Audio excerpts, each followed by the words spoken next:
One of life's great mysteries is how tyrants can exist for so long, living in luxury at the expense of entire nations, while others suffer because of them.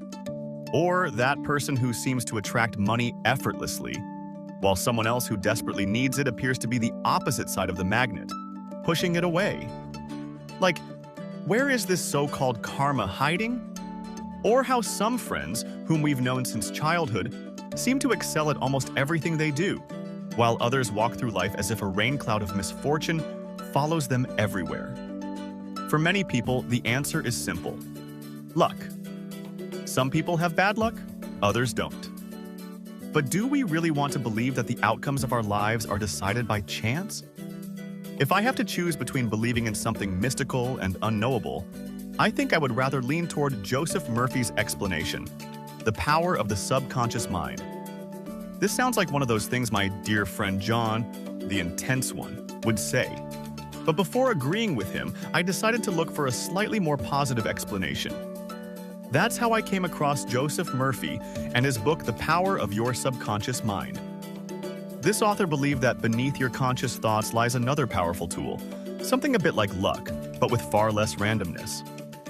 Honestly, reading the book was easy until about halfway through. After that, it became more tedious to me.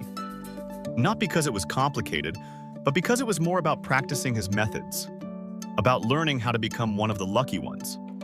So I worked on a summary for you, as I think this is valuable knowledge for everyone. Because unfortunately, finding this luck is not as simple as knocking on a door and expecting it to open. You have to be able to find the door first.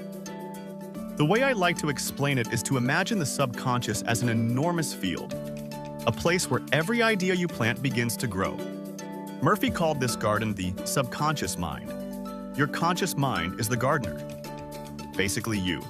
Your subconscious is this vast, fertile land. As magical as it sounds, this land does not judge. It does not argue. It does not give you any buts. It simply receives and multiplies. And here is where it gets interesting. What do you want to plant? Because if you plant fear, it grows fear. If you plant possibility, it grows possibility. Your conscious mind, the gardener, is responsible for helping this garden flourish. The land, your subconscious, will grow a cedar if you plant those seeds. The cedar that will give you wood to build ships, to build tree houses. Or you can plant another type of seed that will grow weeds. And you know what you can do with weed. The gardener is the designer. He holds the magic wand. He decides what grows and where. If the gardener uses this extremely fertile land to plant only "I can't," "I'm not ready," "this won't work," then those are the only flowers that will bloom. The garden simply grows whatever the gardener plants. So if you can choose, why plant can'ts and impossibles when you could cultivate "I am capable," "I am moving forward"? Then the garden begins to transform into a vibrant, thriving place. Right after graduating from university, I started working as an intern.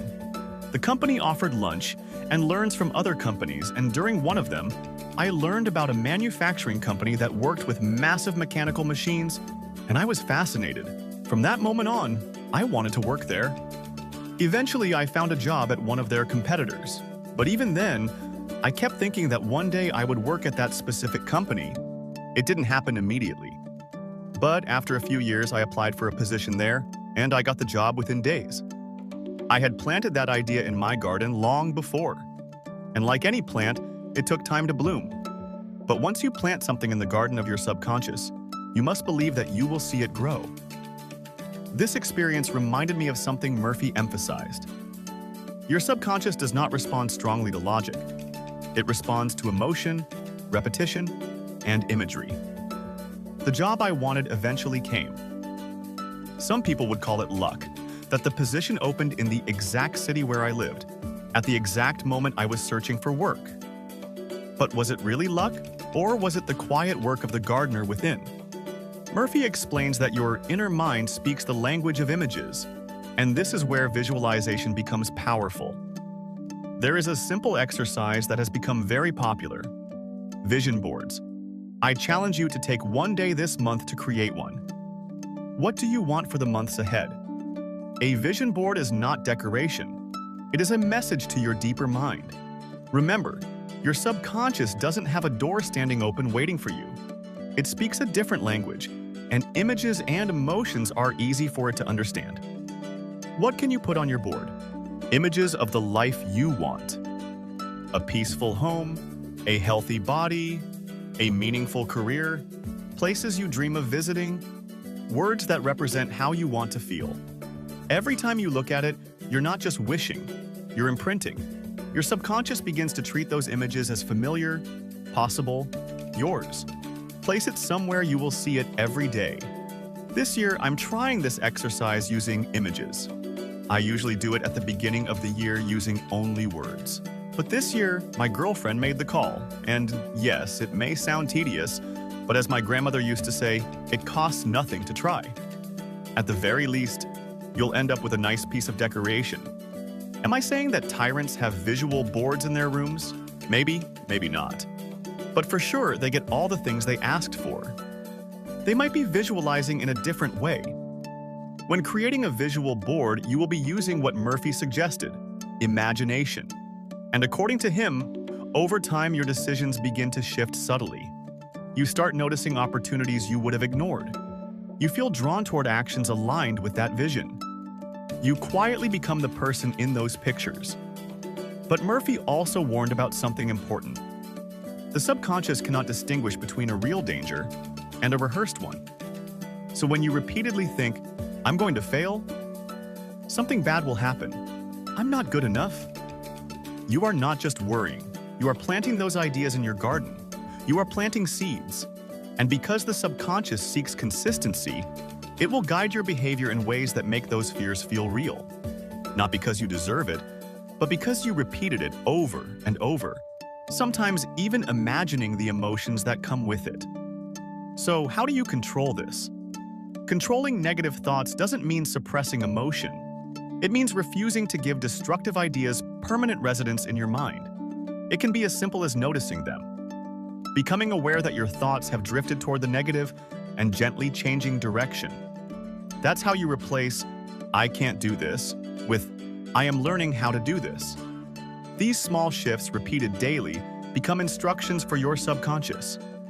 Personally, I believe there are environments filled with heavy negativity where it becomes difficult to get through daily life. At work, for example, stress is easily absorbed through conversations, emails, or bad news. That's why I keep sticky notes on my screen with short motivational phrases, something I can glance at when I feel negativity starting to overwhelm me. Murphy's core message is simple but profound. Your subconscious mind is always listening, always looking, always recording, always building your reality from the inside out. So the real question is not, is it working? It is always working. The question is, what are you feeding it? Fear or faith? Scarcity or possibility? Old stories or new ones? Speak to your mind as if it matters. Feel your thought, as strange as that may sound. Imagine as if your future is already unfolding. Choose the words you feed it.